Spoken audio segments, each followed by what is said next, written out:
Hi there. So if you're watching this video, it'll be related to the Defender Puma 2.4, 2.2 TDCi and the ignition switch. So for a long time I've had a problem with intermittent starting, and it's been narrowed down to the starter motor or the barrel. And I have a Porsche 996, and the same thing happened with that.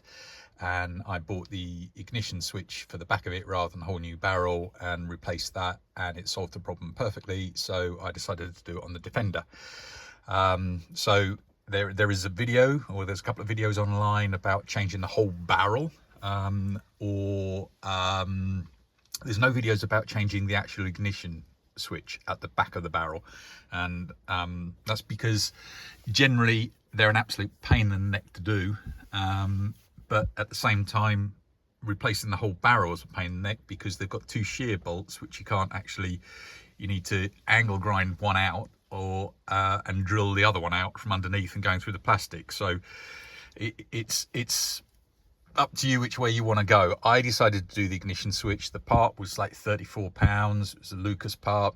And because there's absolutely nothing wrong with the locking mechanism, and otherwise, you know, you're paying nearly £200 and you've got to change the barrel locks and all the other bits and pieces. Anyway, so this is my first video. I'm not a mechanic. I'm a Defender enthusiast. I've got short wheelbase TD5 and the Puma, and I've slowly been doing bits and pieces, but this is the first video I've done, so forgive me if I ramble on a bit or whatever. But I've found videos helpful to get to this stage, so therefore hopefully this helps somebody.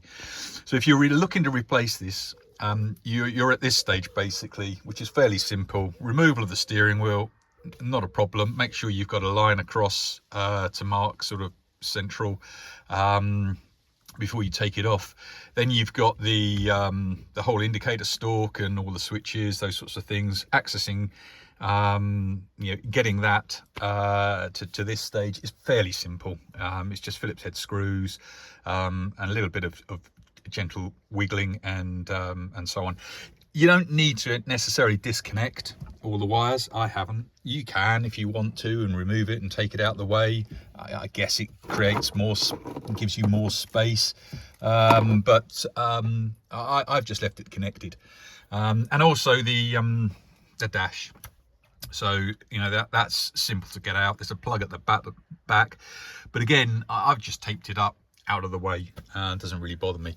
What you will find is this is the ignition switch, and it slots in the back in this hole here. And what you'll see is there's a hole here with a very small Phillips head screw, which is literally, hold on, that size. And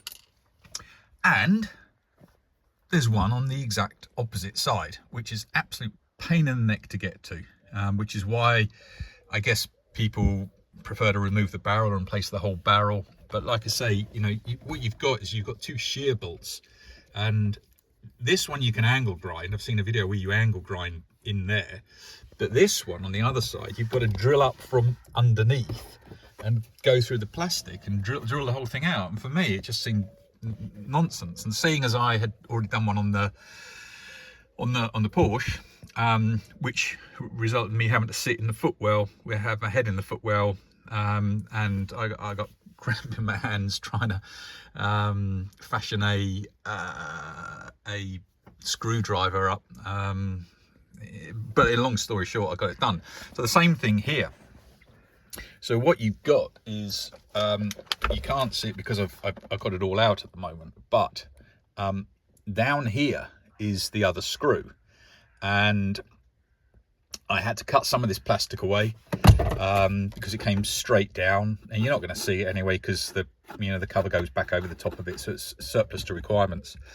So I basically cut some of the plastic away so that I could get to it, and then you can kind of get your hands underneath and cup it, and then you can kind of get your other hand in down here, And then what you need to use is a ratchet screwdriver, because then what you can do is you can see the screw head and you can get it in the hole. You apply the leverage to push it into the Phillips part with this hand, and you use the hand I'm using for the camera to turn the screwdriver to undo the screw.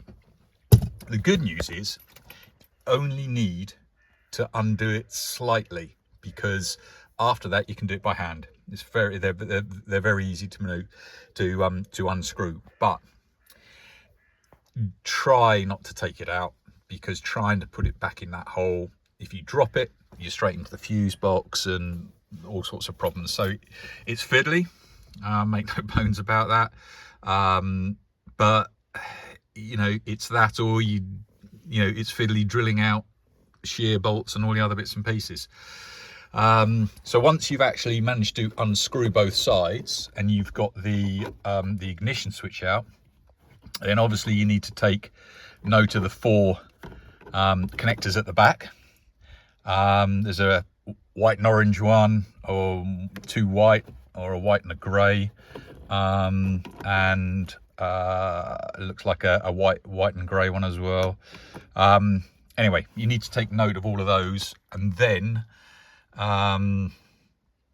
obviously fit them back into the new one when it arrives. Mine's in the post, so this is as far as I've got. I've got the ignition switch out, and then I'll have to do the process in reverse. I've stuck a little bit of tape in there just to secure the other very small screw so it doesn't fall out, and that's about it. So yeah, it can be done without having to remove the ignition barrel, but in terms of hands, well, I haven't got small hands, I haven't got massive hands, so I guess that's key. But like I say, when you remove the mat and when you remove all the bits and pieces, you can get under there with your fingers, and you just got to be a little patient. When I did the Porsche one, it was a bit tricky because you had thread inside the little hole here, so every turn had to be with a screwdriver. It was just very, very tight, whereas in this, the thread is in the ignition switch, and not in here, whereas in the Porsche it was in both in here and in here, so it was more difficult to do. But anyway, that's it. I hope that's helped. I will do a video of it going back in to show you how the work in motion with the ratchet screwdriver, yeah, good luck.